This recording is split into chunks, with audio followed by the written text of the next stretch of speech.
Thank you all for making time today to attend our PV module workshop, regulation workshop. I have to go over some housekeeping announcements, so I will do those. Please look around now and identify 2 exits closest to you. In some cases, an exit may be behind you. In event of fire alarm, we are required to evacuate this room. Please take your valuables with you and do not use the elevators. We will assist you to your nearest exit.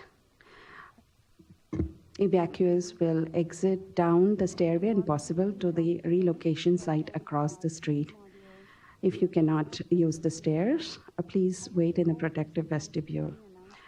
Should we be relocating out of the building, please obey the traffic signals and exercise caution crossing the street.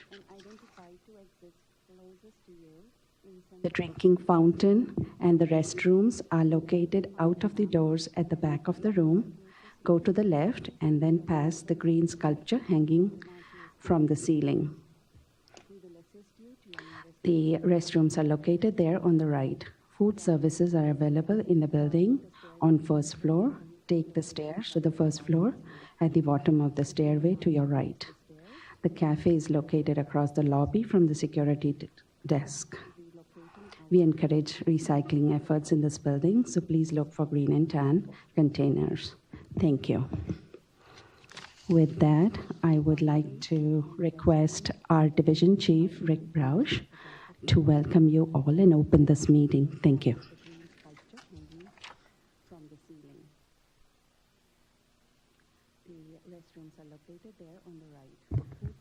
And again, welcome. My name is Rick Brausch. I'm the Division Chief for the Policy and Program Support Division in our Hazardous Waste Management Program. And I welcome you all here today. I recognize that most of you have been kind of following this issue for a bit of time. My appreciation for your patience as we've kind of wended our way through some of the issues. I think in combination with some of the things we've been learning with parallel regulations with CRT and CRT glass, we're attempting to kind of update. And I think for those of you who were with us at our last workshop, you'll see some significant changes that we're proposing today that kind of try to align us with some of the realization of glass management and the recycling options that are available now. So the hope is that we're learning and that we definitely appreciate your input into this process as we try to integrate kind of what's going on currently in the industry, what needs to happen with these regulations to facilitate the management of PV and PV modules here in California. I want to recognize and express appreciation to the team that I have working on this project. Nina Sahasrabura, who's been our project lead, Megan Cambridge, her supervisor, who against my best interest and wishes is going to be leaving us here soon. Kevin Sanchez, one of my technical experts on waste classification and recycling law. Robert Sullivan, who's been our legal counsel, providing us with feedback. So it does take a village to get some of this stuff done, and I appreciate each and every one of their investments in this. I look forward to hearing your input today. Hopefully this is a good dialogue. This is not intended to be a kind of a talking at you sort of event. Please do engage. Please do share your feedback and comments. Our desire is to kind of move this process forward and get regulations in place that can facilitate the management. So with that, I will turn it over to Megan, and she will bring us around to some of the more substantive content of the workshop. But again, thank you. I definitely appreciate everyone's being here and your participation. Thank you, Rick. It's actually a good thing I'm leaving because I'm retiring. So it has nothing to do about the work we do here. I think it's very critical. And I am going to allow everyone to go around the room. We're such a small group here to kind of give it, if you're willing to, if you want to, just identify who you are, who you represent. And I want to appreciate also, Evelyn, all the work that you've done helping us with not only making sure that we understand what the industry's needs are, but meeting with us and spending your time to help represent to us what industry's perspective is. So thank you again, Evelyn. You don't mind? If you don't want to state who you are, that's fine, but Okay. Richard Hansen, I'm the head of technical services for Canadian Solar. Nice to see you here. Excuse me for a second. Yeah, please, your microphones in front of you need to be switched on, and you need to speak into the microphone so that our remote participants can hear you. Thank you. Ken Taggart, ECS Refining. Mm-hmm. Marissa Yao of SunPower. David Thompson, Panasonic. Evelyn Butler from the Solar Energy Industries Association. Jake West from Tesla Inc. Tommy Tuttle from NextEra Energy.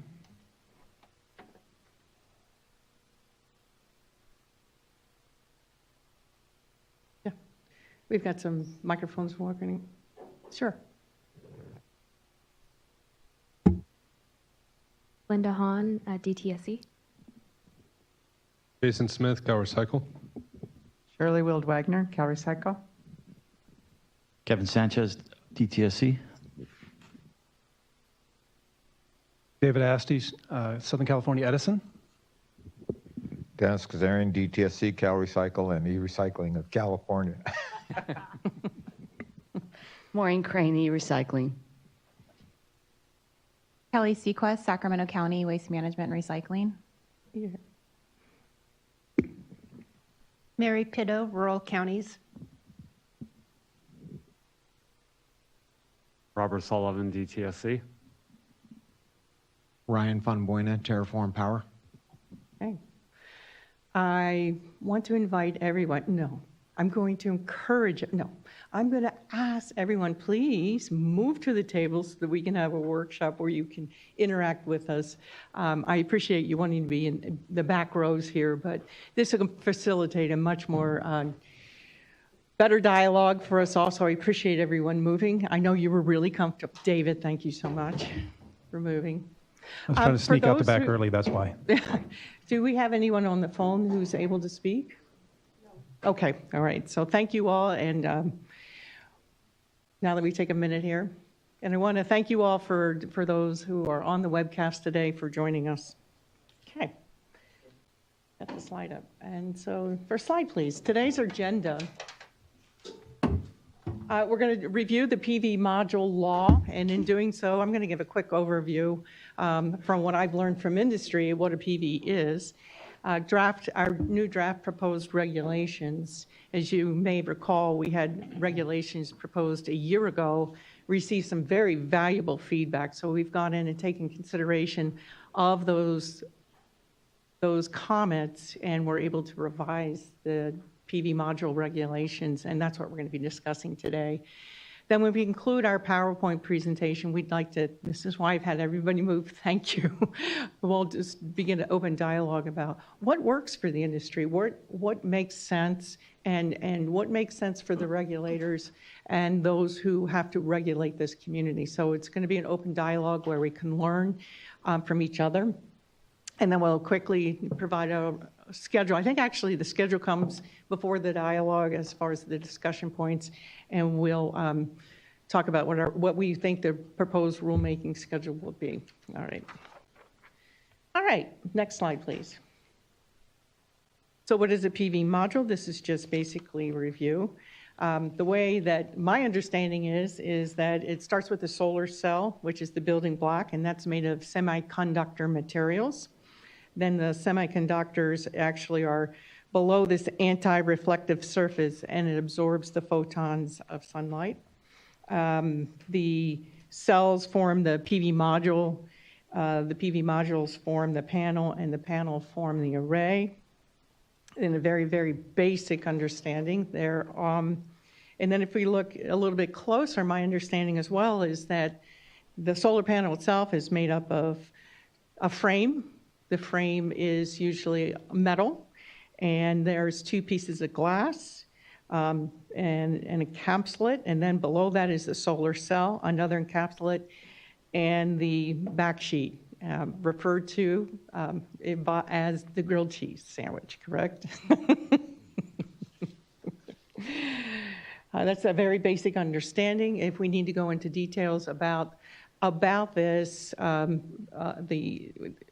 the components and how they're made up, we will do that in the discussion point as well. Question is raised about what makes components a hazardous waste. So I'm sure we'll get into that in our discussion as well. Next slide, please.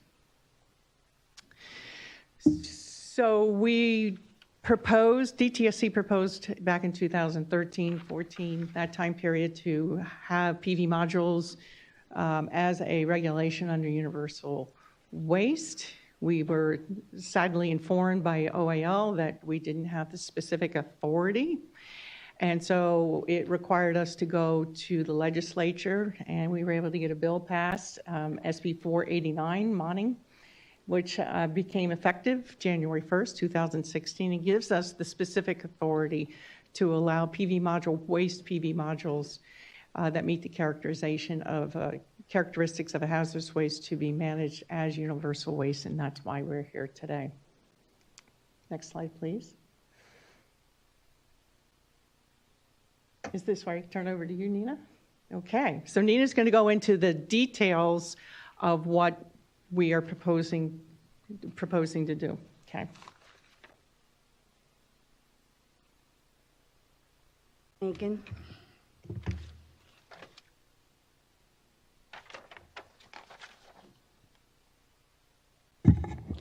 So what are the proposed changes? You might, if you have the regulation copy at the back, we made a few copies. We have some changes to our applicability, the definitions, notifications, some standards, labeling, training section, and we added for these PV modules what's in our existing regs on the treatment, but we will be considering these options today. For the applicability section, we have replaced the term Class 1 landfill with permitted hazardous waste disposal facility because while working with my co-workers on another regulation package, we realized that the definition was not very clear. So in the applicability section, you will see that change on page 5, line number 20.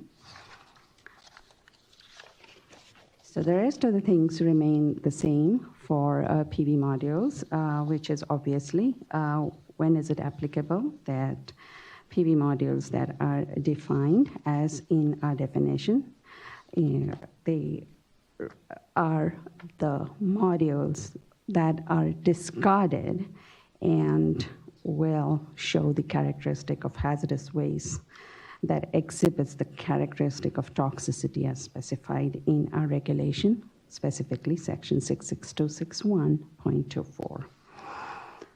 The PV modules that are not covered are obviously, if they are not a waste, if they do not exhibit any other characteristic of hazardous waste, those that are destined for recycling and are disposed, the PV modules that are managed as hazardous waste, and those that were identified as waste but are no longer waste. We also would like to remind you that there are additional information on the waste modules. When it's unused, when does it become a waste? And I'm referring to the regulation text over here. So it's on line 33 to 2A. When it's not retrograde material and when it stops being a retrograde material, but it is a waste when it's recyclable material. A person who is managing the PV module and thinks that it's not a hazardous waste, they need to prove otherwise.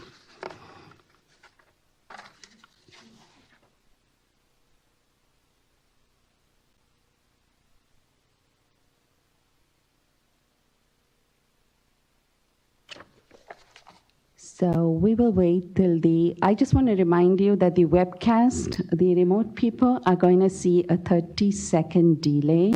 So you might feel that we are talking ahead, but it's just in the system, it takes a few seconds to get there. So thank you for your cooperation and understanding.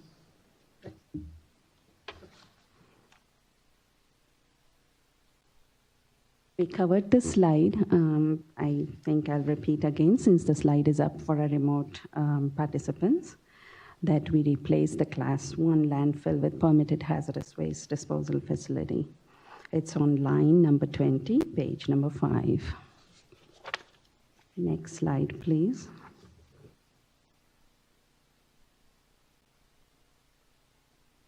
Now for the definition, we know we got a lot of comments in our last workshop, and our definition, as you can see, there's slight changes over here.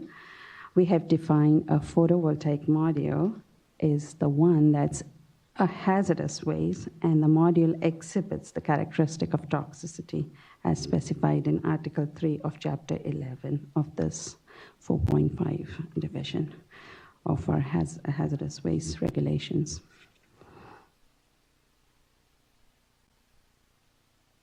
We have also went ahead and defined what it doesn't mean, so we will not be including anything that's damaged when it's not recognizable as, no longer recognizable as PV module.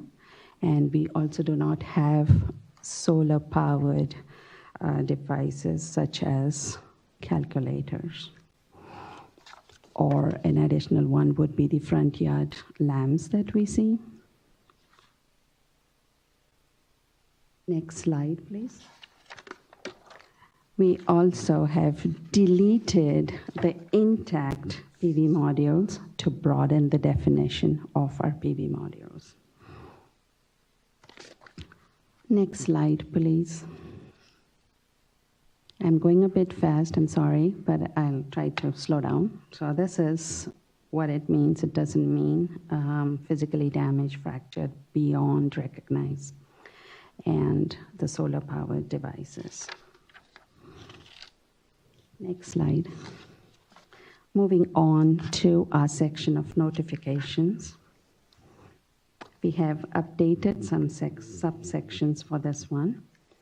And we have a section J for notifications of PV modules, where you will have to notify any universal waste handler who handles PV module.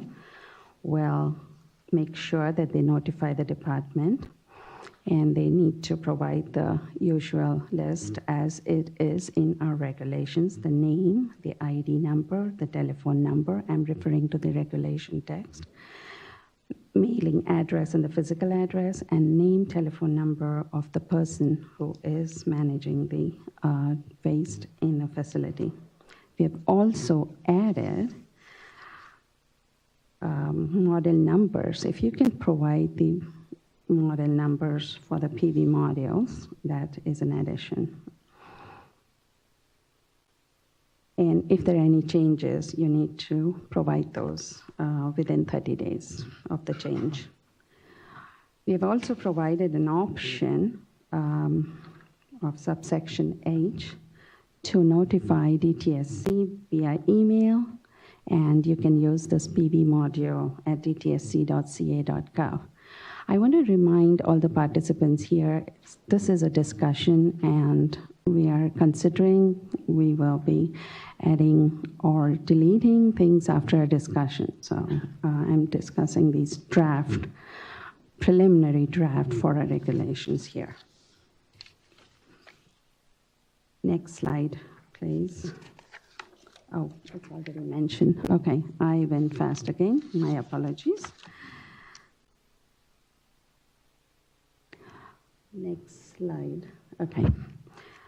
So the next section that we made changes is in our management standards for PV modules. And we have moved away from section, which is 66273.33, to section 66273.33.5.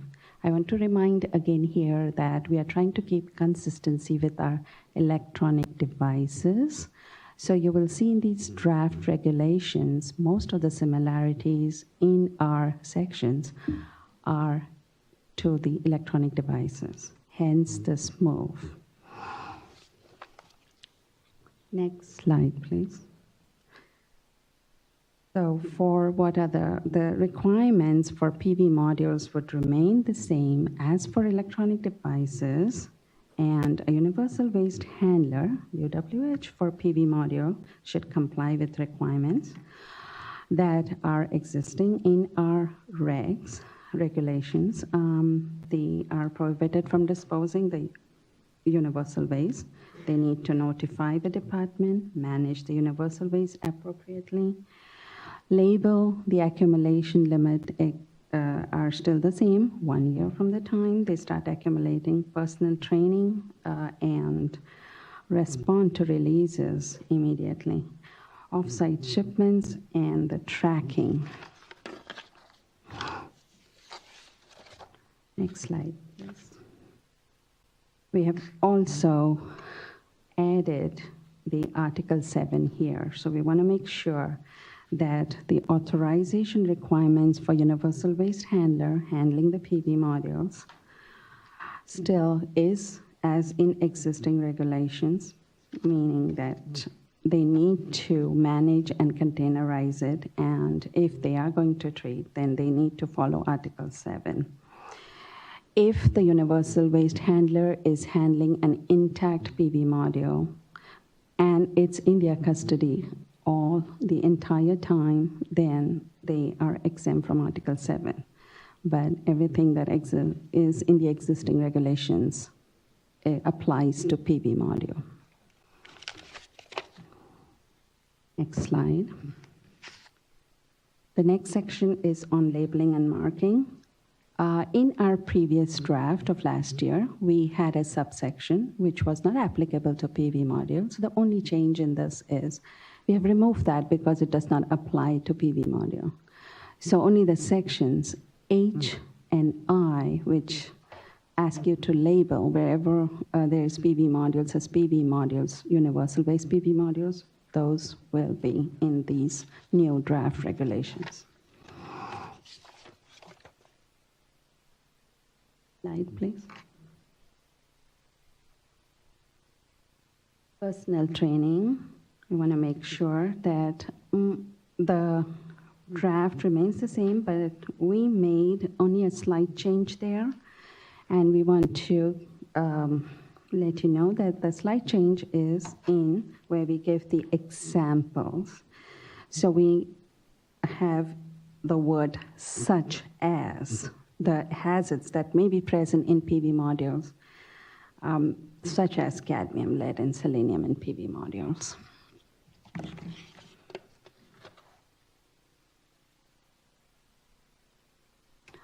Next slide. For the section on prohibitions, we have added that prohibited from transporting more than 100 kilograms or 220 pounds of PV modules in subsection F. This is consistent with our electronic devices. So as I mentioned earlier, the changes in the draft regulations are, we have tried to keep the consistency.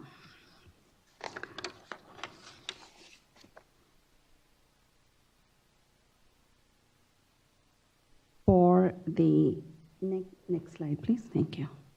Now, this is the slight change that we have in these proposed draft regulations. We have added Article 7, and this session is here to discuss, and as we see in the next few slides, we would want to continue this discussion for getting an input from all of you, and we are considering this and will make changes as per today's meeting. So Article 7 talks about authorization requirements for universal waste handler of PV module.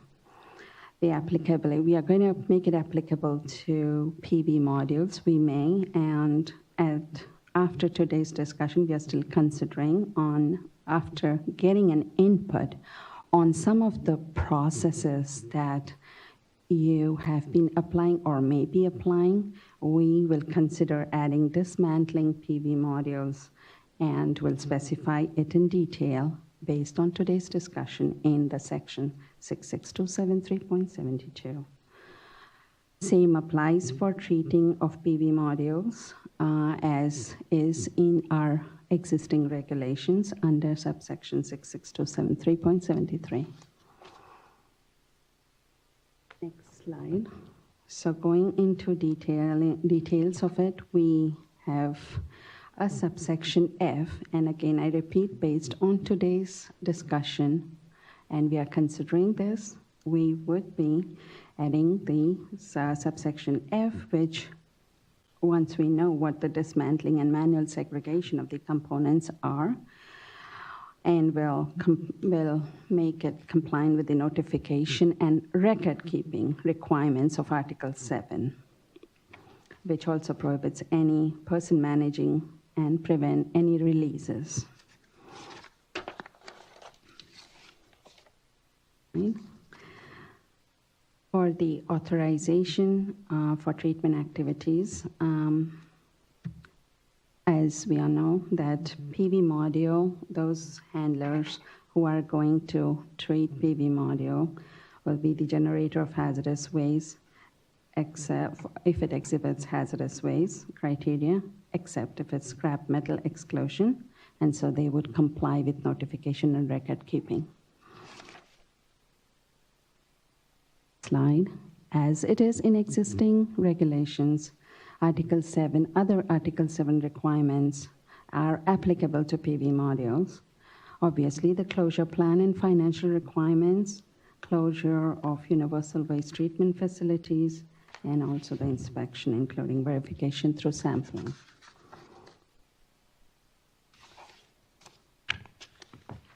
My next slide is I finish about the changes in the draft regulation with this slide, and the next slide would be talking to you about the proposed rulemaking schedule.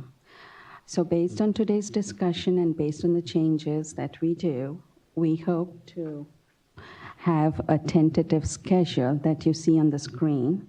We hope to go on public notice fall of 2017, with obviously the public hearing with 45 days during winter of 2017, my apologies for changing. And a DTSC will then submit OL for spring 2018, and hopefully the effective date would be 2018. My apologies for those year dates. It should be 17, fall of 2017, and then the winter and the spring of 2018 would be the OL review, and effective date would be 1 year from the day it goes to public notice. So with that, I open now to all of you an open discussion. Can you change the next 2 slides for the open discussion?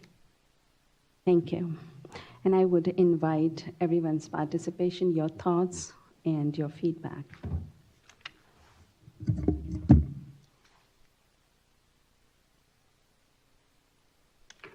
Would you like to do that?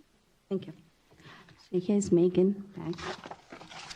All right, thank you, Nina, for that presentation. I appreciate it very much. Thought we'd open it up now and look through, maybe we could go through some of the issues that we have thought of as we go through the regulations themselves. So if you want to get a copy of the regulations out, we can walk through what I would think are some of the key points that we definitely are looking for your feedback.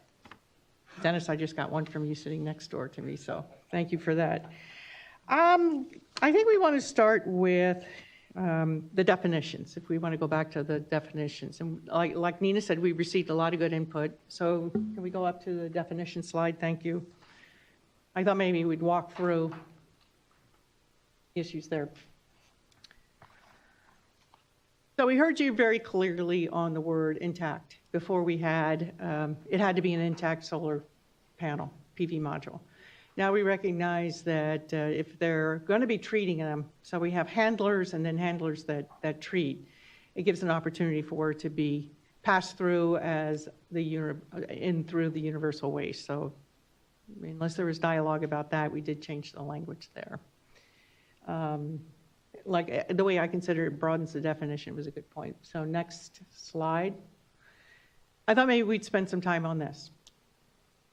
What it does not include, because we made a significant change from our last proposed regulations. So I open this part up for dialogue.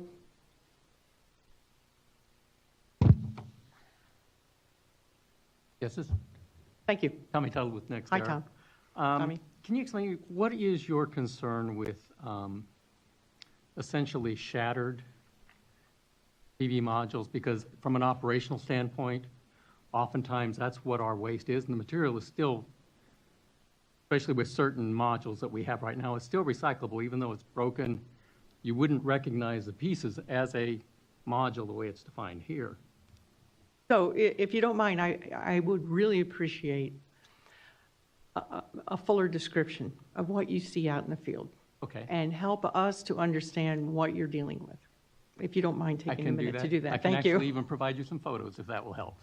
Do you have photos? I don't have them right now, Okay. but I could when I respond. If we could go to the very last slide that has a photograph in it. That one. So this in my mind is what you might experience out in the field. Okay, so if we could start with this, part of the panels are broken, they're on the ground, they're shattered. Does that help open? That gets it close to Okay. some of what we're seeing, yes. The other thing is during construction, when we're putting them on there with the flex and things, often, I mean, they're obviously recognized module when we start to put them on the frame, but if they shatter due to the stress while they're trying to tighten them down on the support structure, and then they're picking up pieces, putting them in a drum, and bringing them back in, and then when we are managing those and moving them off-site, obviously they wouldn't be recognizable at that point either. It would be the same thing. They would be broken shards, pieces that have been collected and put together. Okay. Go ahead, Rick. You have a comment? Okay. You do? Okay. I would say that the primary issues or of concern would be the potential. One is the potential for release of the hazardous constituents. So you're not really sure, depending on the PV module, depending on the hazardous characteristics, thin film, those sorts of things, the potential for release is there once you start that physical degradation process. And secondly, if it gets to the point where it's not recognizable as a PV module, how do you know whether or not these standards apply to it or not? So again, I think the definition that we provided, the kind of broadening it, does allow for a fairly wide variety of kind of, pieces, parts, or other configurations of the PV module. But if you get to the point where it's no longer recognizable, you do get to a kind of a practical or functional limitation on how do you know these standards apply to it? How do you know that it can benefit from universal waste management? Okay, so just trying to understand your concerns, right? So you're concerned more a size restriction, is it getting to the point where it's shards that you couldn't differentiate those from other pieces of glass? Because generally, most modules, when you break the cell apart or when it shatters and comes off, you can still recognize that it's a solar cell when you pick it up. It's very definitely visibly recognizable as something different than just regular glass. I think that's good feedback. Like, Yeah. Maybe there needs to be more clarification here in terms of what is it that becomes unrecognizable? Is the glass still? Can you still see the kind of the elements of kind of the solar component to it that still continues to reside with it or not? But I think ultimately then the question becomes, once you get it deteriorated so far, can you then start adding other types of glass into it? And you start, again, it really is kind of the mixing of these various wastes so I think part of this is just ensuring you've got just this. Differentiated seems to be where you're going. I can take that back to my team and Right. we'll look at. And I would offer this, if I may. The universal waste regulations obviously are a subset of the hazardous waste regulations. Right. Knowing that if the material is not a hazardous waste, it's not something that we regulate under the universal waste regulations. However, if you generate a waste on site and it's a hazardous waste, you are a generator. That becomes the regulations allow for the management of the universal waste if you're able to containerize, clean up when you have a spill, make sure that it's tracked, make sure that it's not released to the environment. Sounds like some of those cases could be released to the environment. So it brings up some special conditions that may have already put you into a hazardous waste management portion versus when do you call it? Yes, we can containerize it, we can take it to the universal waste handler who actually has the authority to treat it. So that we are debating about what is the best bright line there for distinguishing between the two activities. I don't know, Rick, did you want to add anything to that? I mean, the only other thing we heard from is feedback from our first draft was that this idea of kind of keeping it all intact required some measure of kind of very kit glove sort of handling and placement into the roll-off as you're dismantling and taking the array down.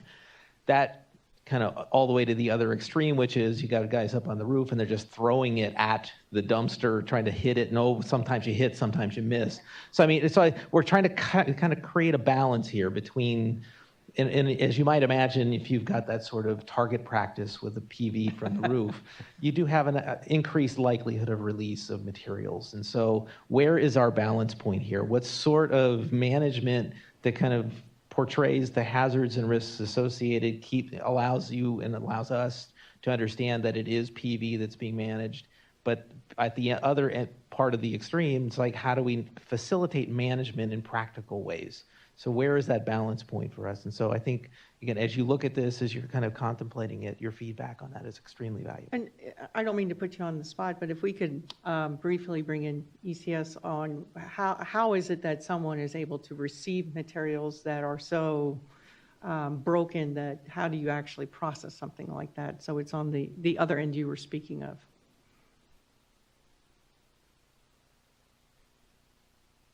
Well, certainly our preference would be getting these palletized nicely intact.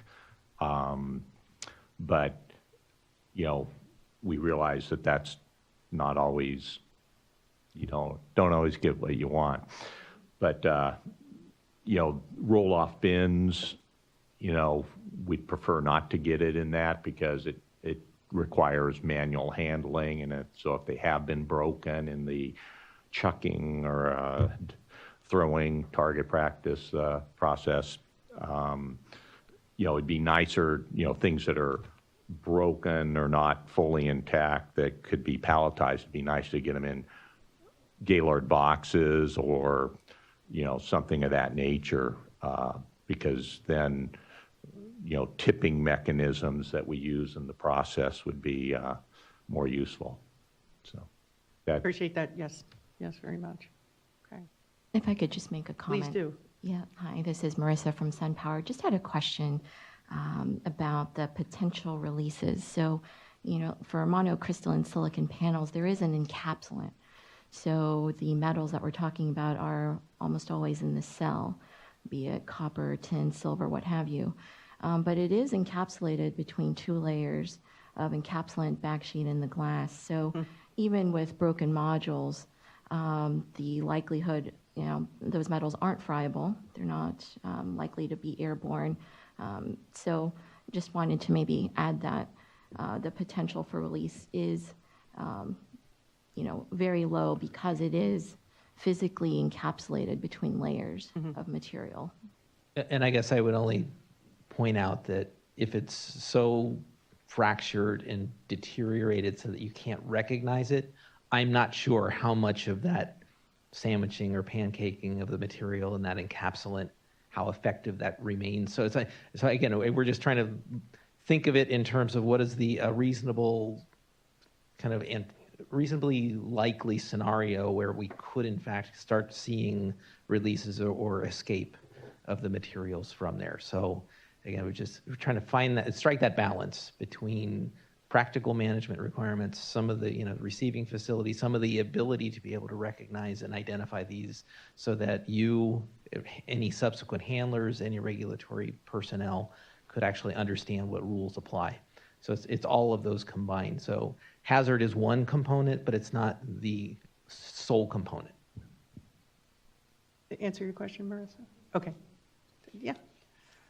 So I'd like to ask maybe a background question on whether or not they're recognizable any longer as a PV module. Are there instances or experiences that have been relayed to you that they are so unrecognizable that that's driving your concern, or are there studies that you have seen that likelihood is high? Because we're trying to brainstorm ourselves, like when would that situation arise that it's not so recognizable? I would say that based on the original language and then bringing it to this, I guess my belief would be it is a rare occurrence where it is so pulverized, so deteriorated, so mangled that you can't recognize it. So therefore, this really does broadly open the door to a variety of management which the previous regulations would not have allowed. So I don't know that how often that worst case scenario would take place, but if somebody left it on the ground and it got run over by truck traffic or whatever, that sort of thing, maybe it's a rare occurrence, in which case the likelihood of a PV being excluded from the ability to be managed here is low. So again, since the operation of the regulation is such that we're trying to be more encompassing of those which can be brought in through this mechanism and less excluded or forced down the traditional or full hazardous waste sort of pathway. So we actually, you didn't participate in this yesterday, Rick, but we had an internal dialogue as well, going through the regulations, and also looked at the word not being able to recognize it as a PV module. Understanding specifically whether or not that is something that needs to be defined in regulation is something that makes sense. I think it's more important to look at how it's containerized and how it is managed. So the definition, we're still looking whether or not that is valid for our regulations. So I'm sorry. Yeah, I mean, OAL is going to tell us whether it's clear enough, and if it's not clear enough, then we're going to have to go further in clarity. So if anybody here has suggestions for how that can be further clarified to make it practical and meaningful, because ultimately, if the Office of Administrative Law tells us we're not clear enough, we're going to have to go further in terms of specific language. So I guess my one question would be, who gets to do the recognizing, right? Is it somebody who knows what a PV module looks like, or is it somebody who is maybe unfamiliar with the technology and looking at a small piece? I, who am very familiar with PV modules, might say, oh yeah, that's definitely part of a PV module, but somebody who's unfamiliar with the technology might not be able to go to that same level. My strong sense is it's going to be kind of I mean, yes, you're going to have the trained technicians who can recognize it, but what about somebody who encounters this material in a place where they wouldn't have training, wouldn't be somebody familiar with it? Would that, I think we're going to be looking at that sort of balance point of trained eye versus untrained eye. Good. Hi. Also, the context by which you discover a broken, like if it's out of context, obviously there's a higher likelihood of non-discovery, but if within context. Well, in the high likelihood of being out of context means it's probably not being managed under any of these requirements, right? I mean, so if you've got one of those free-range solar panels that just is running wild, the issue of whether or not somebody who is taking it out, dismantling, kind of managing it through this system is probably very low, as opposed to somebody who just is kind of wantonly taking this out, putting it and kind of storing it somewhere. It's probably not fitting any of our regulatory requirements. And so this whole unrecognizable sort of scenario kind of pales to everything else that it probably wouldn't be following. Right. But I want to go back to Evelyn's question earlier as to what basis or what evidentiary basis is the department relying on when assuming that something is not a PV module presents a risk? Is there a literature review that you can point to that would Well, help me help to us understand this in that if the PV module, I mean, it's the generator's responsibility when they decide it will become a waste, it's destined as a waste, it's going to be discarded. It's the generator's responsibility, obviously, to determine whether or not that waste meets the characteristic of a hazardous waste. So if you're talking about risk, relative risk of a solid material going on the ground versus something that is friable, flyable, and all of those other things, that's not what we're talking about. Talking about the definition of a hazardous waste and the laws and requirements, regulations that guide that. So help me to understand more about if I've missed your point. Well, I'm just, outside the context of law or regulation. Okay. It's science. Right, and I think our basic understanding of hazardous waste is that if it contains if it exhibits a hazardous characteristic in such a way that, in a general sense, anything that exhibits or exceeds one of our threshold criteria poses a risk and a hazard in a general sense. And obviously then toxicology and risk assessment kind of drive you to site-specific, case-specific sort of thing. So I guess we would rely on our general understanding of hazardous properties, hazardous characteristics, and something which exhibits a hazardous characteristic, which is what these PV modules would. If it's such that it's not recognizable, then the question then drives down to how is the risk and hazard being controlled by the generator of that waste? And how is it that the generator or any subsequent handler would know that it's PV module and the requirements that ultimately would come into play for PV modules? So I don't know that we have a large body of case study or case history on mismanaged PV. What I do know is that our general understanding and operation of hazardous waste control law kind of defines for us some of the boundary conditions we're trying to prevent in terms of risk and hazard.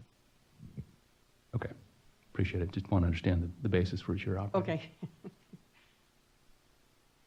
So And there's never so much pushback on something where we're trying to allow more. No good deed goes unpunished, right? Okay. Any more discussion on this, the terms, the definitions? And of course, we will continue to offer an opportunity, once you get a chance to really read these regulations, submit your comments to us over the next month.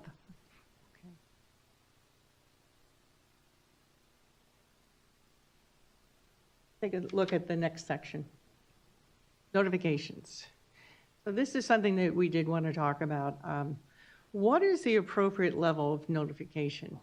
We're thinking of patterning notifications of those electronic devices that are under Cal Recycle that require, it's a requirement for notifications because of the whole payment schedule. However, the PV modules are not part of that. So I wanted to have a little open dialogue about not only what the department thinks they should be doing with this information, but also from industry to understand the notification mandates or requirements that we're contemplating. Yes, please. My first comment is model number of PVs. Great, I'm glad you brought that up because I wanted to bring that up as a discussion point. And thank you, because that is definitely something. Here is our dilemma in that how do we determine whether or not a PV module is a hazardous waste or not a hazardous waste, and whether we should be notified is the basic premises behind it. If there was a simple way, and we had some discussion with industry, oh, maybe the serial number would help identify that. I think mandating it as a serial number in the regulations is really not what we're going to do, but I did get the reaction we wanted, which is let's discuss this because we don't know what would be effective. We have that in the universal waste. Yeah. So what we had before was that the previous regulations talked about the type, and it was where it came from, was it from a school? And so we received comments on, well, maybe that's just, we're not going to know that information. So why make us give you that information in notification? So we proposed something that was an alternative, which was on the PV module itself, you would see stamped on there a serial number or model number, which would at least know where it was sold from, who bought it. It was a tracking mechanism. So please, let me hear from you. I think if everything was straightforward and we were getting it from one source and it was all a uniform, nicely palletized situation, then that would be an easy path. I think the downside is you may not get it that way, and it may not be as recognizable to do that back-end work for you, to notify that. One comment, just looking at the actual regulations themselves, it says that model numbers of PV modules are accepted. Now, I'm not a legal person, but reading that, it seems like it is an optional requirement, that we would love to have the model numbers, but it's not required that you submit the model numbers. Am I reading that correctly? No. Okay. If it's in the regs, no. No, essentially, it's saying those that you accept, you provide the Fair model enough, numbers. okay. So it's Understood. just, I think, ultimately the theory behind these regulations is supposed to make it less burdensome to, and again, it kind of takes the cost or some of the challenges of hazardous waste management off of those that you may or may not. I mean, this whole type of waste is somewhat in that wobbler. Some are, some aren't. Some are hazardous, some are not. Some have risks associated. So the idea of putting it all into universal waste is kind of meant to kind of defer some of that kind of onerous and challenging testing requirement, and kind of setting that aside and saying, well, if you just manage them all this way, the issue of concern and risk and hazard associated with it is diminished. That said, not everybody is going to want to kind of manage them in this way, so we still are going to have some of that. So I think some of this was just, how do we increase our body of knowledge and information to be able to then form the basis for others to be able to use that information to accurately or adequately characterize waste that they may in the future be generating. So along those lines, do you guys have any examples of what you would actually do with a model number? Right, once you received a model number and all this other information, do you have an example of how you would use that model number to try and generate more information? Well, part of that would be, can we associate a model number from a manufacturer with hazardous characteristics? Do we have test data, which we can start pairing the two pieces of information? Now, that said, absent test data, the model number will be of some limited value, but not, I mean, we may be able to get some sense of manufacturers and stock and kind of. But when you say throughput. model number here, are you intending to describe not just the model number, but the actual manufacturer associated with that model number as well? Because the model number on its own is not going to be very useful. Thank you. I mean, that's good information. SDS would be more. Yeah, so ultimately what we're looking to do is get to what's in this module that gives us some indication of hazardous characteristic, because that's what we're concerned with. Okay, so The issue of who's manufacturing, what's being taken out of service, those sorts of things, is not extremely relevant for our purposes. So do you guys have a set of tools where you could search for a specific manufacturer and model number and associate it with a certain set of hazardous waste testing? Is that a tool that exists? We do not, well, we have not been receiving that sort of information, but I would anticipate with notification and provision of this sort of information, we would develop that sort of relational database. Well, you would get one side of the equation, right? You would get the information on what model numbers and manufacturers of PV modules are being recycled, right? But how do you connect that then to the other side of what you're actually interested in? SDS. We would, but not only in SDS, but also potentially physical test data, so actual. That makes complete sense, Totals. but how are you going to do that? Go ahead, Nina, you were going to say something? Very carefully? Is that the answer I'm hearing? Very careful. I think Rick covered that. We were going to, if in mishap there were pellets of the same type of PV module being sent or something happens, we know the model number, we know what type of hazardous waste it would have and what are you doing with that? Do you know what kind of hazardous waste it has just from the model number? No, not. As she pointed out, we would need additional information on SDS. Okay. Yes. That's So great. there will be some manufacturer information that we're hoping to, I mean, we've already gathered some limited amount. We should be able to get more. That said, there are inspections and enforcement activities that occur on a routine basis, so we would have sampling data we could relate back. Makes So sense to me. It would I be a guess growing data system. My recommendation then would be to have this be collected, yeah, it's a chicken and egg question, right? We're collecting this information, but it's not tremendously useful at this point. Correct, other than its data and having data then that allows for an association at a point when we get additional data points. Absent, to collect none leaves us with nothing. It's a question of how valuable is the information, right? Dennis? Because if we're just collecting it, we're spending a lot of time potentially collecting the information by physically looking at every module that's coming off a pallet potentially and trying to record this information. But then if it has no value, why are we spending the time and the effort to collect it? Understood. Well, I'd like to add something here from our industry. I can totally see your point, but this is how we got started with tracking transformers. We built a database for transformers I can see the nexus here, why, I can see his point, I can see Tesla's point, but I also see why you guys would want to do it.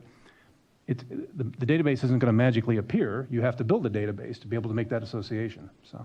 Yeah, I completely understand, right? It's a chicken and egg, right? You've got to collect the data before you can use the data, but you don't have the data, so you can't use the data, and so you're stuck in a circle.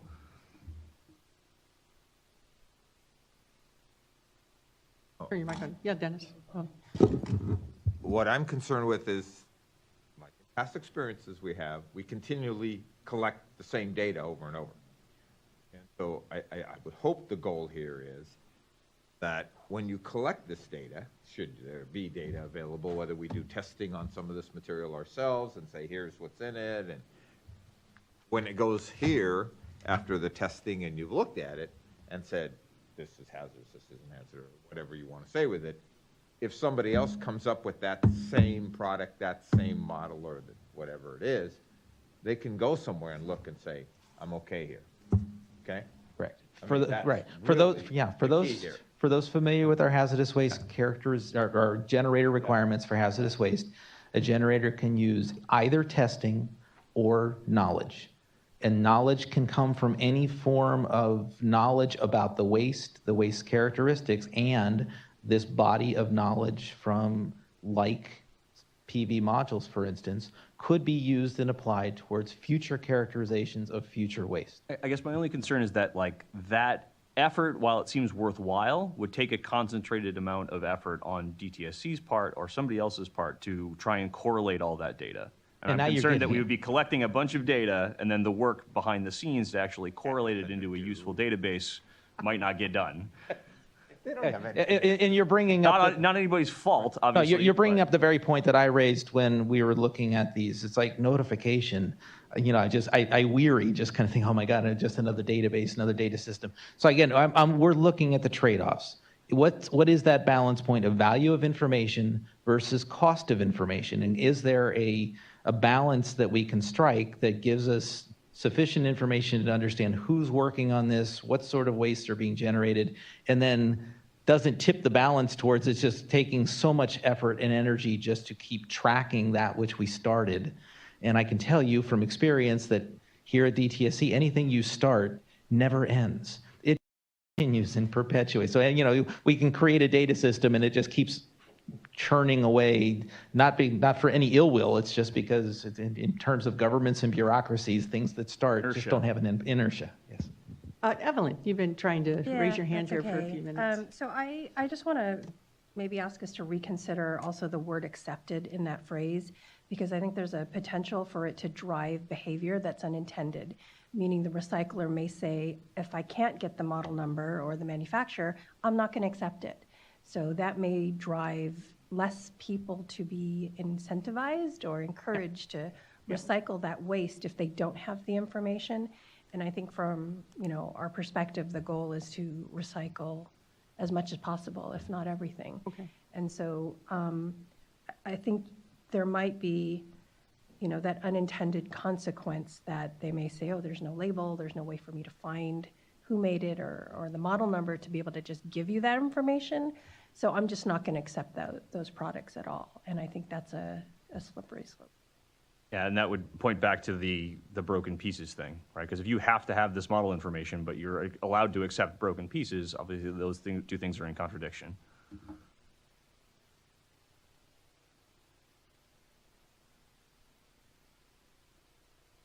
And I have probably a stupid question, but how can you how can you give the model number of what you're accepting in a notification that you're supposed to notify prior to accepting? I mean, it seems almost that this information should be at a different step than the notification. Perhaps it's in shipping to the treatment facility, because you don't know what you're accepting. I mean, prior to accepting it, you can't notify. Actually, it's a very good question, and we've had that same dialogue ourselves, so we appreciate the comment. So it could be treated in essence like we do the notice of intent for glass, for example, and you tell where you're going to be going with it, and then when you do your annual report, you report how much went where, as opposed to try and tackle it in this way at the beginning up front. Yeah. So those are excellent points, and we have been internally thinking about how does this work for the industry. So thank you for that. Kevin Sanchez, DTSC. I have two questions, I guess, regarding notification. Number one, I think, or clarification. I think at this point, the proposed requirements here at this point are things that we'd like, and it's obviously dependent largely on what you guys can get also. So for example, I'm hearing serial numbers.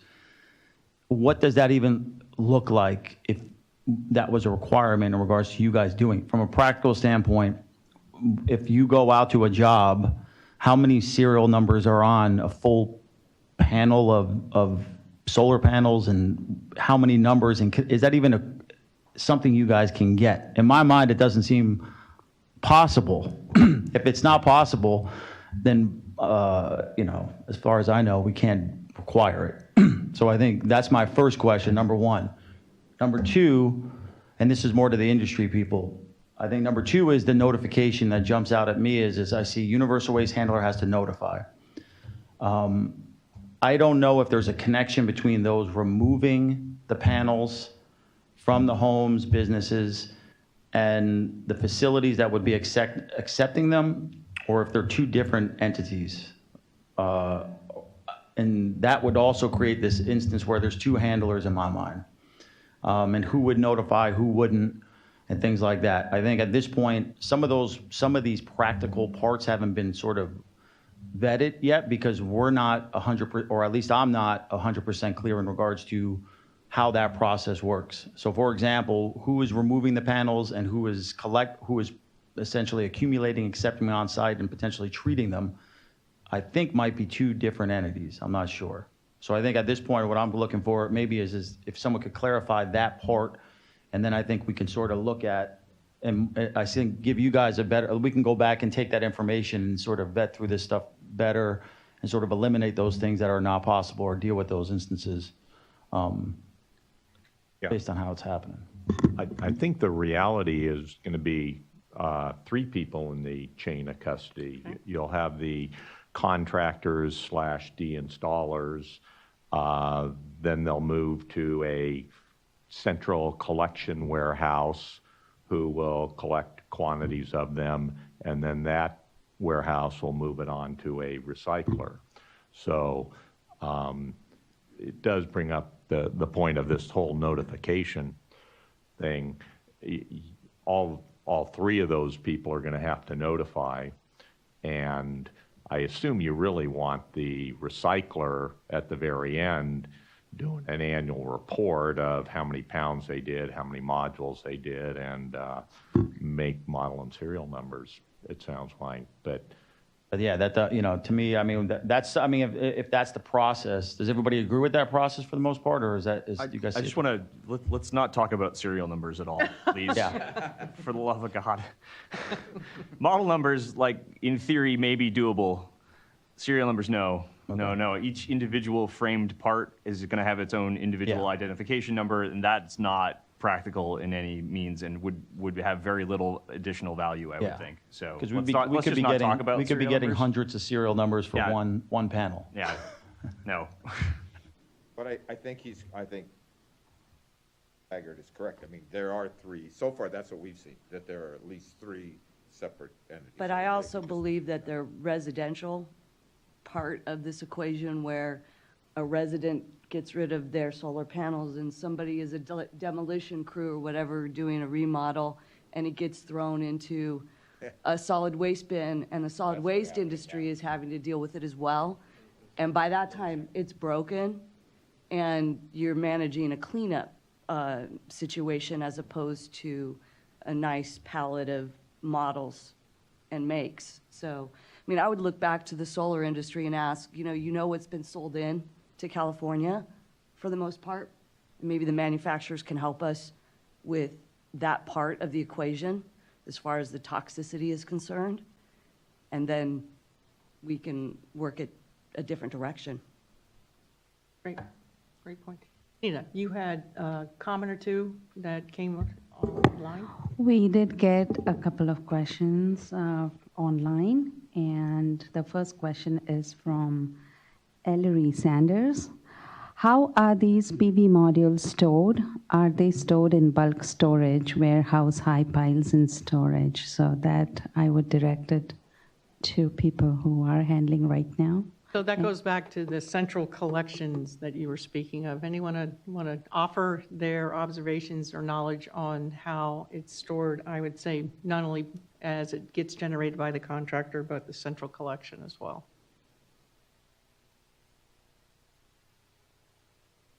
We've only seen them come in palletized or Gaylord box sort of configuration.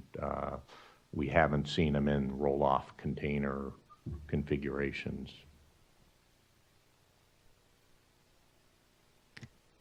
Thank you. I'll move on to the next question. I guess it came from Robin. He wasn't clear why they were model numbers, but I think we had the discussion right now, so we have partly answered his question. And the third question came from Chuck White, and he has suggested an option. I appreciate that in writing for paragraph B1. He said, physically damaged, fractured, or fragmented PV modules that are no longer recognizable as PV module or its component parts, provided the module or component part has not been contaminated by another hazardous material or waste. He's suggesting that. Thank you. All right, so we'll have we already have someone offering, Chuck's already offering to give us some alternative proposed language we'll take a look at. Okay. Appreciating the time that we have now, I'd like to move on to the next section of regulations. And I clearly hear you, no serial numbers. No one doing the slides for us, so.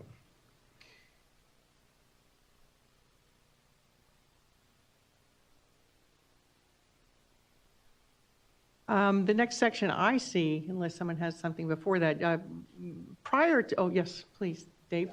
Just a quick clarifying question back on personnel training. You put the language in hazards such as cadmium, lead, or selenium. Go to that slide, please. Yeah, I'm just curious, why was selenium included in that? And let me caveat this.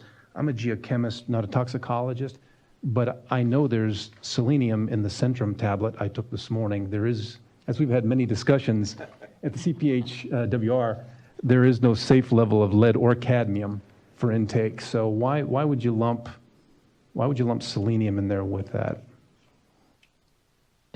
And I don't have an answer, I'm just curious. It's a remnant part of the last regs, and we are here to change those. So your comment is acknowledged. Okay, again, just curious. I know it's kind of a granular item, but. Okay, thank you. Sure.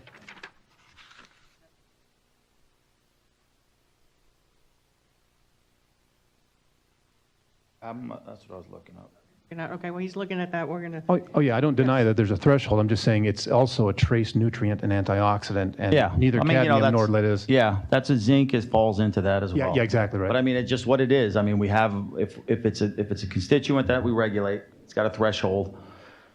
It's identified as a hazardous waste if it exceeds that. So I think at this point, my understanding would be is that at some point in time, somebody found that particular constituent in a panel. And if it's in there and it has the potential to exceed that level, whether it's through totals or through solubles, then it could be hazardous waste. I think that's why it's there. Yeah, I mean, and to go further than that, I don't know that what benefit, there may be no benefit in listing specific constituents, because I think we would be concerned with, and personnel should be trained on any hazardous constituents that they might find within any of the panels being managed. And so my concern would be if you just have a limited subset, you're going to kind of focus people on just 3 constituents and not the broad or breadth of other things that might be there. So that's kind of my initial. No, that's kind of where I was reaction to going with it is, right, okay. That's why we changed it to such as an open. Or none. Yeah, I mean, it's like, we're looking at that, so. Yeah, we're looking at that. Next section would be, I think it would take us up to the prohibitions. That's one thing that we wanted to discuss here. What this basically says is that we're talking about the transportation aspects of it, and that the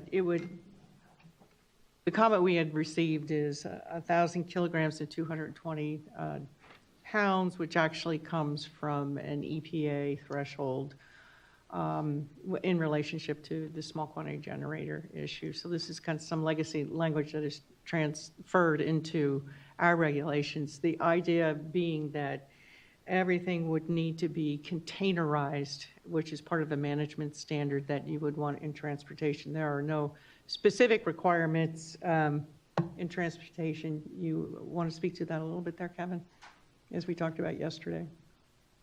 Oh, no, I mean, I don't have anything to add other than I think at this point, all this subsection says is at a minimum, if you exceed if you're transporting that amount or more, you'd have to at a minimum meet the containment standards that are applicable to the facilities managing the panels, which is basically gives you the option. I mean, there is no specific standard. It just essentially says contained. So you can do that in any way you guys see fit.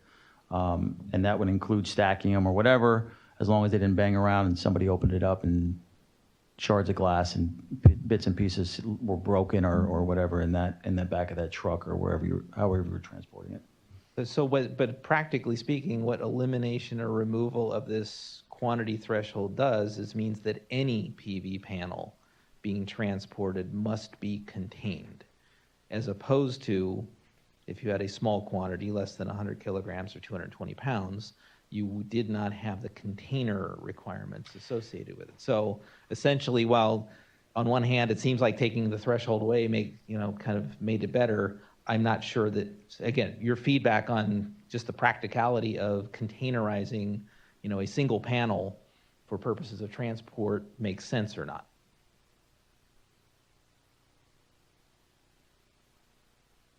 So what does that mean to a repairman or technician that goes up and replaces one panel on a roof? He takes a new panel out and takes the old defective panel that may be fully intact and not even cracked, but just electronically not working. He now has to have that containerized in his service vehicle, taking it back to his service center.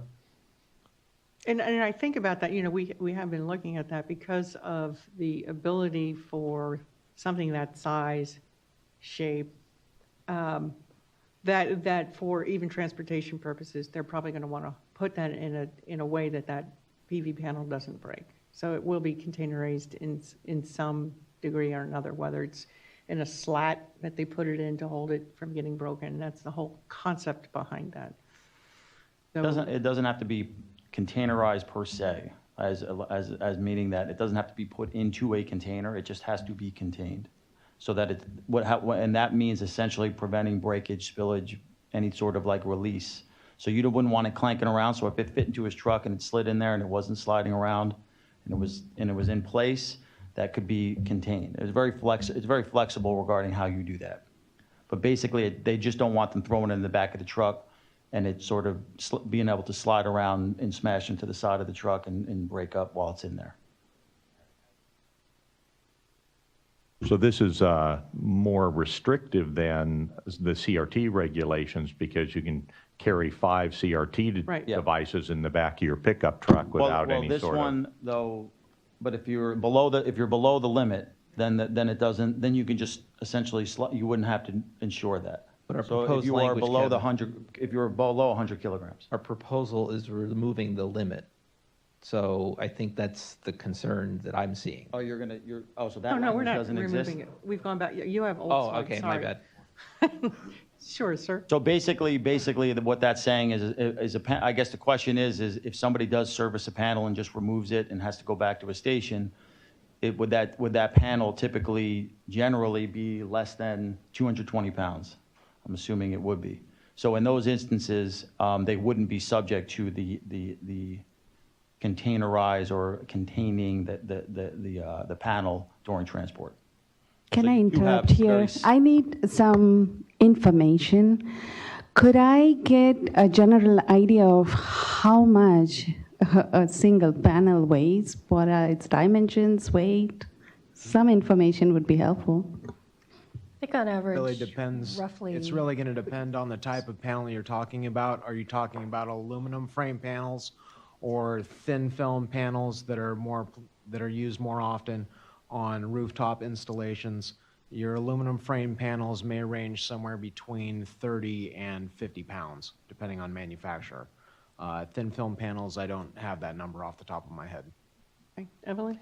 Yeah, thin film panel you couldn't put in the back of a truck technically. I think because it is like glass, there would be more fragile characteristics and you would have a special way to transport it in any sense. But I think your weight figure is on for crystalline silicon with a frame. So somewhere between 35 and 50 pounds. If it does not contain an aluminum frame, clearly it would be less. So I was trying to think of scenarios where there might be someone with a truck maybe replacing modules. Even, I guess if it were a local, regional installer, there might be that situation, but this would be this prohibition is for a universal waste transporter, right? So technically they would have to go through your notifications, et cetera, requirement. They have to fulfill that in any case. So I don't know of any companies who would be registered with you as a universal waste transporter that it would be economical for them to only transport 5 modules or less. Yeah, they wouldn't. I don't think they'd be subject to the notification requirements. But I think at this point, like I said, I look at this sort of exemption, I guess, and it doesn't mean much to me because I think at this point, the idea really is the contained definition for universal waste is very flexible in regards to how you do that. There is no specific, it has to be this type of container, it has to be this type of what, it essentially just says do it in a way to minimize release. And so to me, anybody who puts a panel in the back of their car, especially if it's made of glass, I don't think they're just going to throw it in there and have it slide around and break up. It's going to be a mess in the back of the truck. They're going to have tools back, whatever it is. I just don't see that as being something they're going to do. So for the most part, this just says sort of be careful of that, try to keep them intact, do the best you can to make sure it doesn't slide around, and it leaves it at that. That's really what we're exempting you from for these lower level, these people that are carrying less than the 100, which to me is not much. Okay. So I think for the most part, it's pretty open-ended and it's pretty easy to meet. And I think if you speak to most of the guys doing the electronic devices, it's basically they're transporting it like anybody else would transport the product around or whatever. It's just they're putting it in the back of the truck, make sure it's not going to slide around and shatter in the back of the cars, and that's it. You must have seen my husband's back of his truck and understand him. I know you have, yeah. So we'd love to receive some comments on that. Thank you very much, Kevin, for your feedback on that. Article 7, I think if we could spend the next half hour or at least the next 20 minutes talking about Article 7 and the whole treatment process here. As you notice from this slide, basically what we're saying is there basically the two different types of treatment. One is obviously the dismantling, the draining portion of that. Not much draining when it comes to PV modules, but it's the physical dismantling using your hand tools. And then the other one is the treatment through an authorized handler who is authorized to treat. This is a new section for PV modules compared to the proposal we had last time. We heard very strongly from comments prior to this. This pretty much patterns the current universal waste language that's for electronic devices and CRTs. Want to take a few minutes to read through that or have some comments on it already?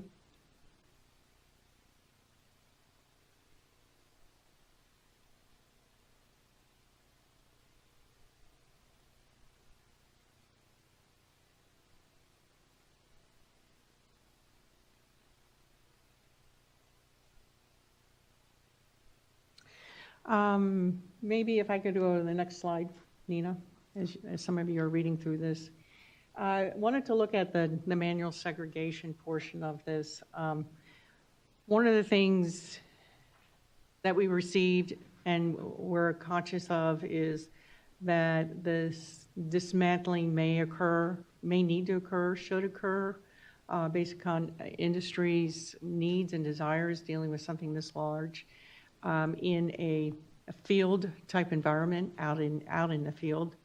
So being able to have, whether it's being able to decouple it and put it into being able to do some activities out in the field versus just putting it into the back of the pickup truck and moving it to a location where you actually handle it. So it's a different concept than you might see with a CRT or electronic device where they're smaller and you just pick the device up and move it to a handler.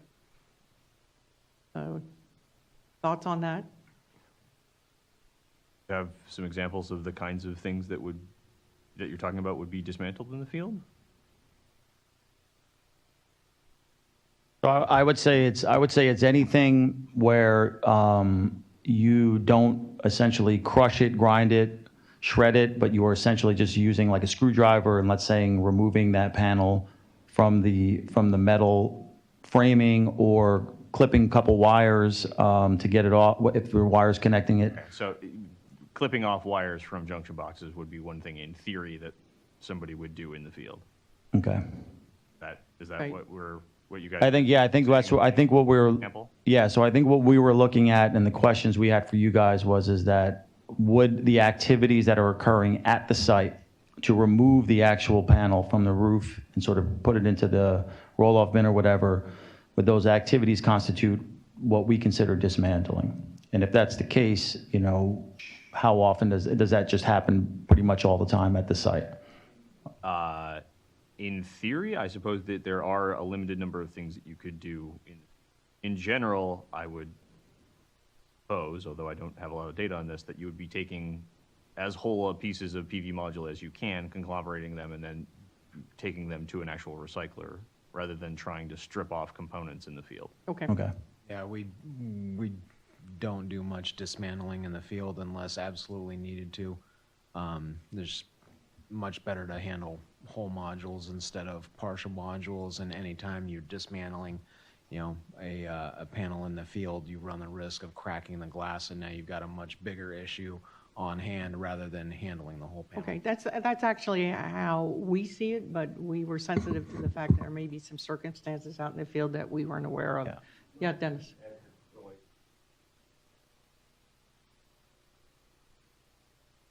Right. Yeah. Copper got expensive and, all of a sudden, we're missing parts.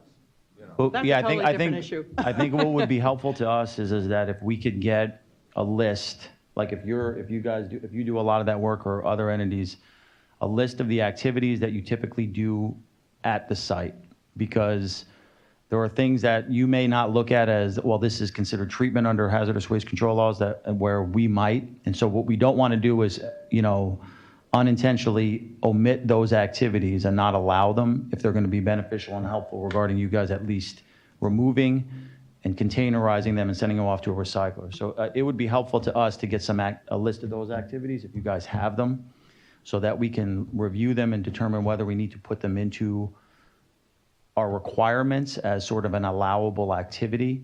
If we can determine that it's okay, safe to do out in the field, and also a necessity to do in order to conglomerate and consolidate those panels and send them off to the recycler. Oh, let's get you a microphone. Here, one's coming. Hold on, Robert. Here it comes. I told you not to sit back there. Well, I think the clarification that Kevin's looking for is there's a section that says dismantle PV modules over, on, or in a containment device, i.e. a tray, a bench, a workbench, a table sufficient in size. So the question is that a practical application of what actually happens either in the field or at a facility for dismantling a module? Would a containment over a containment device be practical? Right, and so the manual, and if there is any manual segregation that goes on in the field, we'd want to make sure that we accommodate the uniqueness of that activity. Sounds like there's not much of that, so if you can make us aware of any of the practical applications that need to be done in the field. Yeah. Yeah. Right. Well, yeah, they'd be parallel to the CRT and the electronic devices. Here's the scenario. You have an inspector who comes out and says, that's treatment out in the field. And you're like, oh, when the regulations say it's treatment. So just want to accommodate something that's unique with PV modules as opposed to unplugging your CRT and taking it in. It's a little bit different device, so, okay. If I may, I mean, please do. Talking about the field, so from an operating facilities perspective, though, within NextEra, we do a lot of our own internal recycling as far as when we bring a component down, and can't speak to all of the PVC or all of the PV modules that we have now, because we have a number of different manufacturers, types. And models, and serial numbers, yeah. In the installations that we have. It's kind of crazy, but trying to keep track of them all. But I do know that in some aspects, we remove the framing and other materials that we can recycle, because right now there's typically a cost for the management of glass. So anything that we can do to up our end. So it's important for us to hear about that. So we have two different types of operations that go on in the field. So make us aware of what is not only occurring now, but needs for the future as well, because once these regulations get written. And yeah. Yeah, so appreciate if we can get us some comments on that. Okay. Thank you. On the issue of work surfaces and so forth, I think the CRT regulations initially, there was a concern about landfills or dirt surfaces breaking down CRT devices, and so there was this language that required a defined work surface.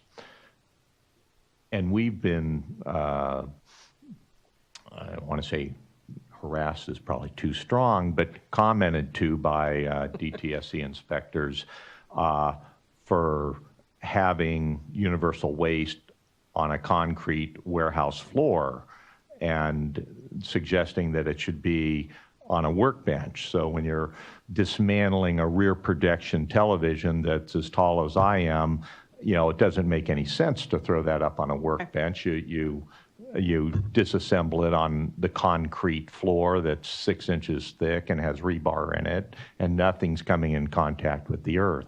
So, solar panels, I think we want to be able to put on the ground, meaning a concrete or asphalt surface, and not have to necessarily do the work on a engineered workbench. So you'd like to broaden the term, containment. Yeah, I mean, and that's a practical thing that makes sense. And I think that's the information I think we want to shape these better. And we understand that this model doesn't fit exactly because a lot of the language was taken from electronic devices, which are typically a lot smaller than the items we're talking about here. Yeah, we can definitely, I think we can still sort of meet our sort of goal of ensuring things are contained and properly managed without having to sort of limit it to just a workbench or whatever, however we defined it in. Right. So if you can look at these draft regulations with that eye towards the constructive feedback that you've received from your DTSC field personnel, and try to identify for us whether or not there's a better way to express it, that, understanding our concern about the risks and hazards available through release, how do we balance those things? Yeah, because a lot, remember, I wasn't here, but I know I've heard discussions and some of you guys were with the universal waste with electronic devices. A lot of these standards came to be because inspectors and DTSC folks went around the state and looked at some facilities and saw they were operating and sort of looked at sort of best management practices and incorporated those in there, not only as a safety, but also as from a practical standpoint because it worked. So. Right. And again, that was so I think that we can 2000s apply that scenario here. Yeah. Yeah. In early 2000s, I mean, obviously industry's practices evolve and change. So let's look at that with a fresh eye and see if there's a better way to express it that's provides practical constraints that, we can work with and you can work with. You've got a precedent also in the marking section where it says you can either have the pallets or the containers marked, or you can have a specific area that's marked. Right. Yeah. So you could have a similar type of situation here where you have an area that is contained and labeled as a place where you can disassemble PV modules. Right. That has adequate ability to clean up or contain the kind of any sort of breakage or release that might occur. So we can refine like some an of that language. impermeable surface where, Right, recognizing that these are largely glass or glass type products and, the likelihood of something other than just shattering and, small shards or pieces of glass, which can be broomed up and kind of contained. So it's those sorts of practical constraints that make sense to at least consider here. We've got another question here, Nina. Kirk from City of San Diego has a question and some suggestion. He says that solid waste facility operators will have to inform customers that desire to dispose of their PV modules that a waste determination must be performed in order to determine acceptance for disposal. The vast majority of customers will be unable to provide this information. So as we discussed, the information that identifies a specific module as hazardous universal waste versus non-hazardous waste PV module would be helpful to small-scale PV module generators, such as homeowners and solid waste facility operators, provided this information can be made readily available. So they need that. And then he's asking, can DTSC and the PV module industry provide and maintain on the DTSC a current list of recyclers throughout California so customers can recycle their PV modules rather than perform a waste determination or possibly illegally dispose of the panels? And what is DTSC's expectation of how solid waste load operators will manage disposed PV modules in light of the lack of available information to determine if PV module is a universal waste or non-hazardous solid waste?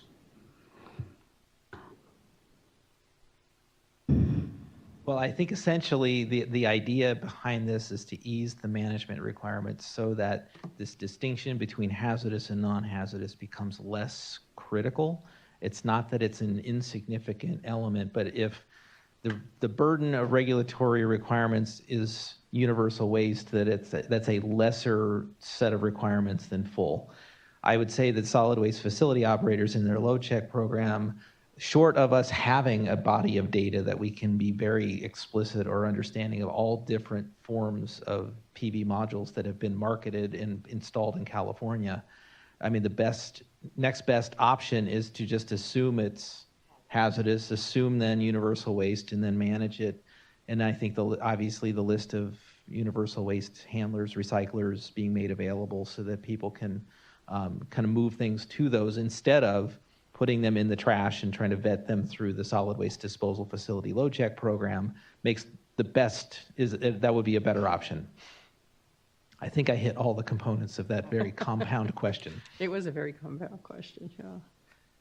But yeah, but again, the Well, you idea asked here for- is the universal waste is less burdensome, and therefore, I think that the big push to have these out there is so that we don't get stuck in this waste classification quandary, because it's very difficult, as we understand, to do that sort of determination on a panel by panel sort of Well, basis. the one component of the question that I heard was he wanted a current list of universal waste recyclers. Obviously, until these regulations are passed, he can't have them recycled.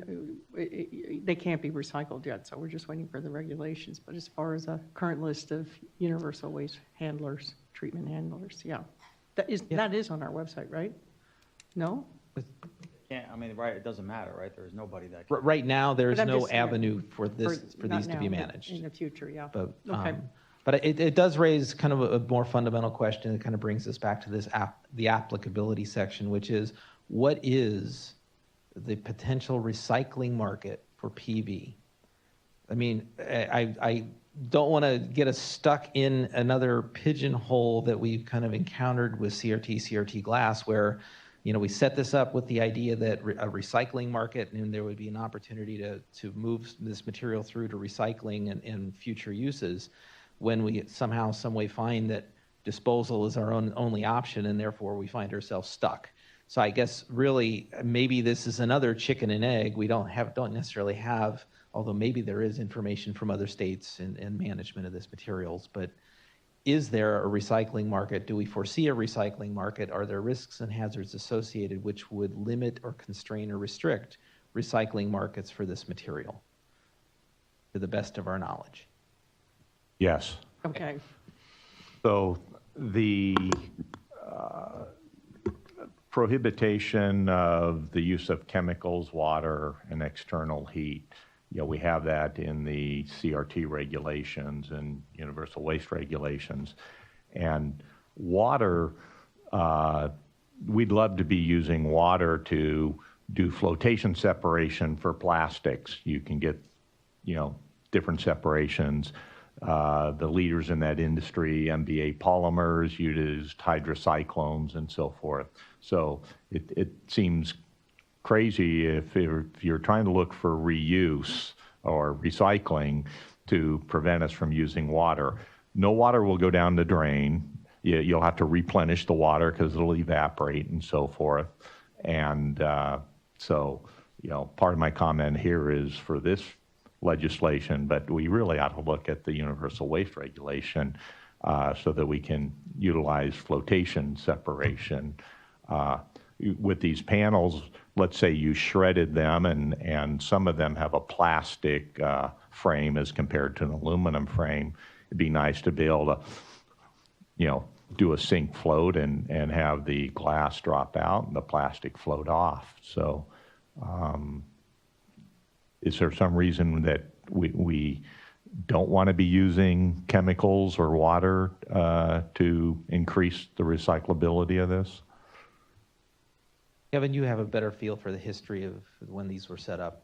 Yeah, I think, you know, in the end, I think we essentially, when they did the universal waste rule, they sort of followed the process that was in place for recyclable materials in 25143.2 and our health and safety code, basically with the understanding that they weren't going to permit certain activities, but they thought that the use of chemicals, including water, sort of could cause some other issues that they foresaw as being problematic enough to not allow. So at this point, you know, if you want to talk about water or chemicals, I think we can go back and revisit that. I don't think there's anything in statute that prevents us from looking at that and opening that up. But I think at this point, there'd have to be, at a minimum, something that was shown to us to make the department at least feel comfortable with the fact of allowing it and not sort of resulting in any sort of additional harm or release as it relates to that activity. The other question I guess I'd have is that if you're looking at doing it with plastic, and you're separating the plastic, what would make the plastic hazardous? if anything. And so basically, I think what we allow, when we allow the authorization, the treatment authorization, so at this point, we have two authorizations we allow. We allow disassembly, we allow shredding. Okay, so you're treating a universal waste. In the process of that, as a result of that treatment, you're then generating sort of new residuals. Those new residuals are then classified. So for example, if I take apart a panel and I have metal here and I have glass here, I can classify this part as scrap metal and send it off as scrap metal. It's no longer regulated, okay? And I can look at this glass and I can determine whether it's hazardous or not, and I can manage it as such. The same thing goes for any plastic separated. If I have plastic separated here, and I want to do something with them, they're not automatically a hazardous waste. You reclassify them. So if you're looking at plastics, there may be a way out for you there already if you've done any testing on the plastics to determine whether they're hazardous or not. I would presume that they wouldn't be, but I could be wrong. You guys ever tested them? Or the plastics that you guys are generating? But basically, it would require a different classification. I don't even know if they fall under our regular purview or not. But that being said, if that's not practical, we can definitely, I don't see there's any reason why it's not at least taking an initial look. I'd have to go back through the initial statement of reasons for the other reasons, for the universal waste rule. Kevin, what they're talking about, though, is shredding the entirety and then kind of separating via water or other sort of mechanism. So I think whatever the hazardous characteristics were, the whole, you're still going to have that kind of carry through to the shred material, and then you start separating. And so I think you're still going to have their hazardous constituents and characteristics. There may be, I don't know. I just you're don't. separating out the plastic beforehand. You take the frame off and that sort of thing, which is, I think, maybe closer to where you were talking. Does the shredding, is there a separation going on after the shredding that's just physically being done without use of chemicals at this point?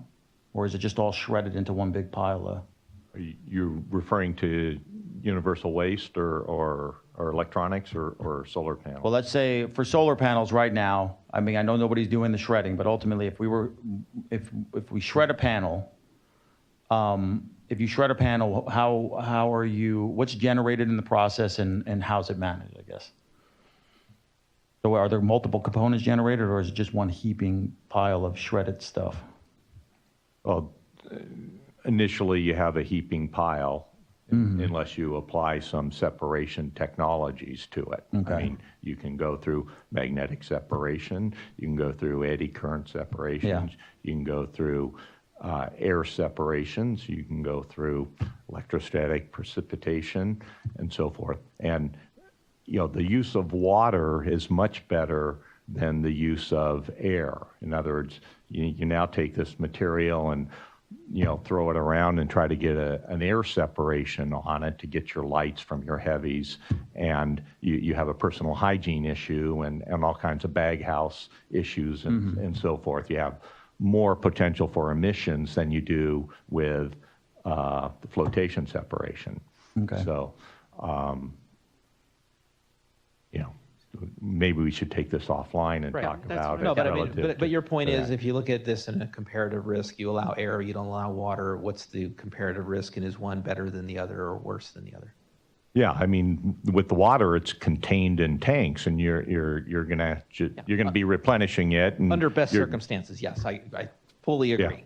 Yeah, that you could be a zero discharge facility. Appreciate that. That's something that should be looked at. All right, we've got about 10 minutes left. Kind of gone through the whole regulations. Maybe I'll open up at this point for any additional comments, thoughts before we go back over our schedule again. So open it up here for a few minutes. Are we on the right track, I guess is the main question. I'm assuming these are still needed. I'm assuming they're still wanted. So let's, can we at least get those fundamental questions out of the way? And then let's focus on, is this going in a direction you all feel would be helpful, practical, and meaningful for purposes of managing these materials? I do get the general impression that you guys listened to us last time. I see some changes here that are a result of the comments we had before. So thank you. Thank you for the comments. They were very helpful. I'm going to reopen a can of worms here. In regards to the data and the potential for a database between the model of the modules and whether or not they're going to be falling into a hazardous or non-hazardous classification. If that data is collected, who would be administrating managing that database for the industry to use, and how long would you imagine it would take to start the implementation or rollout of that database? I was, but use? I'm retiring, so, no, I'm kidding. I'm sorry, Just call her- I'm sorry. It'll end after September 1st. I would, again, if DTSC is the entity that's receiving and collecting the data, then obviously we would be kind of in that central role of kind of the data management.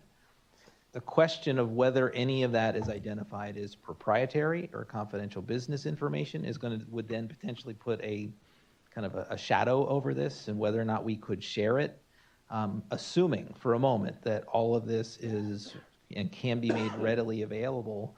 I would envision that the direct access into that data system by the public would be the optimal way we would manage that. Why I don't have the staffing resources to take requests for us searching through a database, it makes more sense to have just an online available data system to be able to provide that.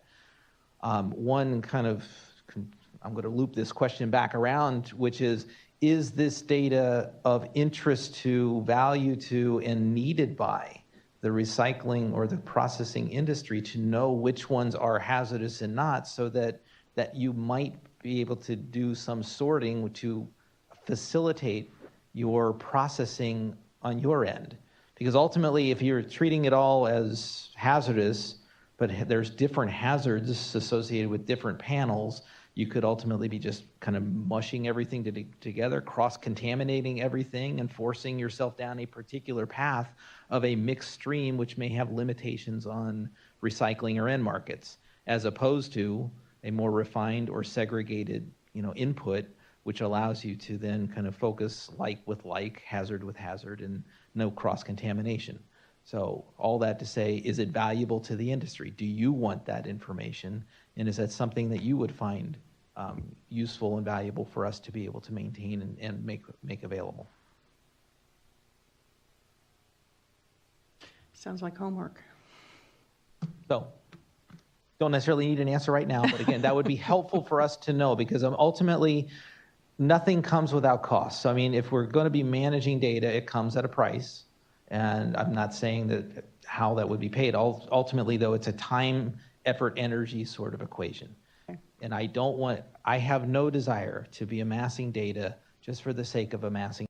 Got no value, use, or purpose outside of just the esoteric benefits of saying we did something. I have no desire to do that. However, if there is an intrinsic value to the data, if there's a value to the industry and the practices to have that information available, that's a part of the function of us as a regulatory agency, as a centrally focused sort of entity in this system. So help us to understand where we could provide that benefit as we kind of lay on the requirements. Rick, if I could bring up the e-waste industry in general, is a little more, has been around longer, and the Electronics Recycling Coordination Clearinghouse is one entity that structures information for multiple states. So any PV module information that is aggregated and managed and all of that would have benefit to entities outside of California, and it might make it more equitable to share in some way. So just consider other structures to manage it and make it more feasible. I had something else. I'll think about it. Sorry. Thank you. Oh yeah. I do remember. Okay, so we're I'm with Cal Recycle, and we're looking at PV modules with a similar perspective, but some of the facts that I've come across and I wanted to ask industry. I'm seeing that these last anywhere from 20, 25 years some consumers are upgrading because the technology's progressed, so maybe it only lasts 17 years on average or something. But a lot of the waste at this point in time is more due to breakage. A tree falls, an accident happens or something, unintended consequences. So a lot of the waste that we're seeing is more unintended and breakage rather than end of life type stuff. I'm just curious if the broken glass, the partial products is really that's what it all is right now until this industry is more developed and it is more at end of life.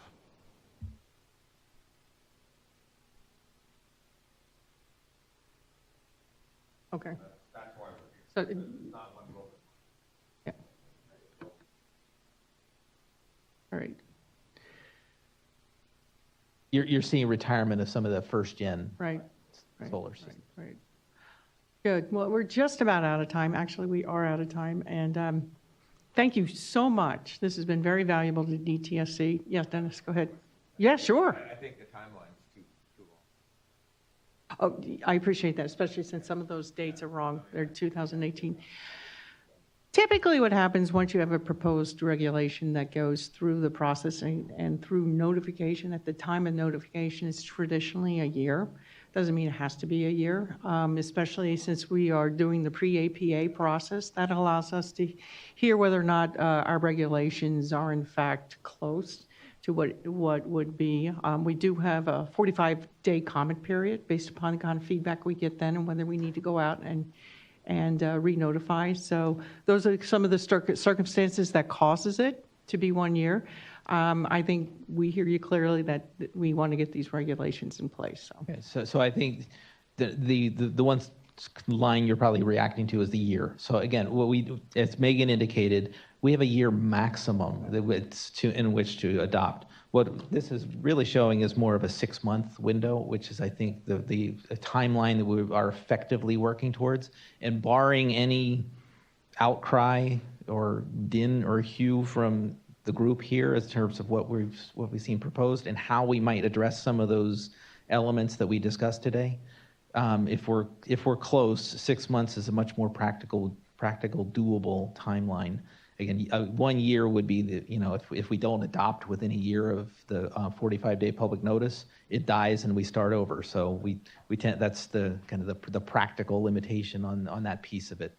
So like I said, I think our practical goal though is the 6-month window. So next spring.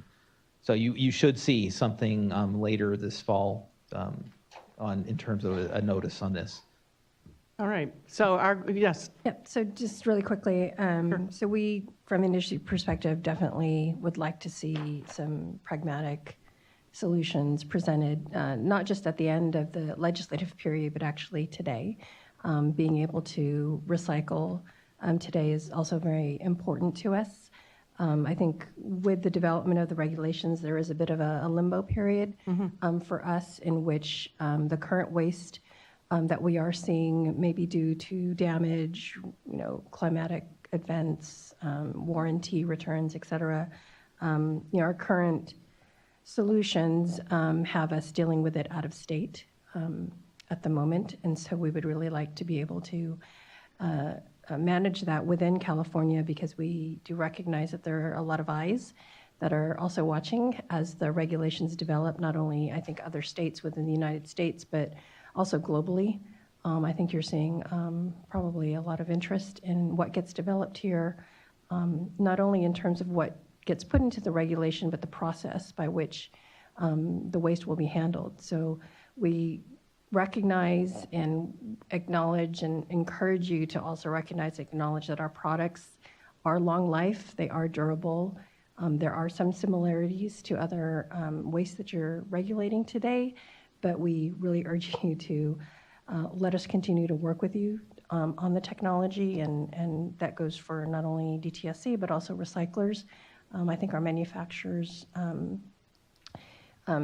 I believe, and as an industry, have been incredibly proactive in terms of addressing the waste issue. We're not waiting for regulation to develop practices and processes. We're trying to develop a network of recyclers and to find solutions that can deal with it today. So we want to continue working with you, definitely, and the shorter timeline, I think, is encouraging. Thank you, Evelyn. Thank you so much.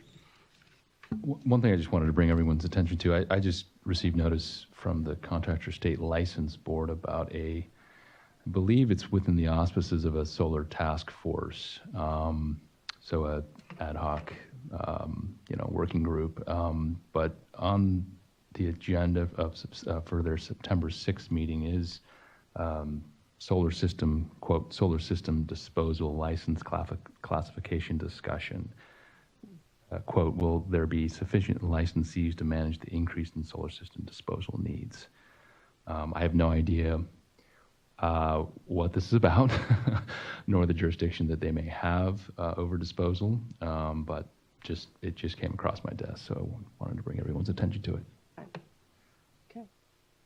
So, and here is our contact information, our website, as well as if you have any questions. Feel free to contact me directly until next Friday. Or Nina. She will be here beyond next September. So either one of us. Yeah. So very much appreciate all the feedback we received today. This is extremely helpful and look forward to your feedback so that we can finalize or at least get our regulations to a point where we're ready to do the formal rulemaking process. Thank you.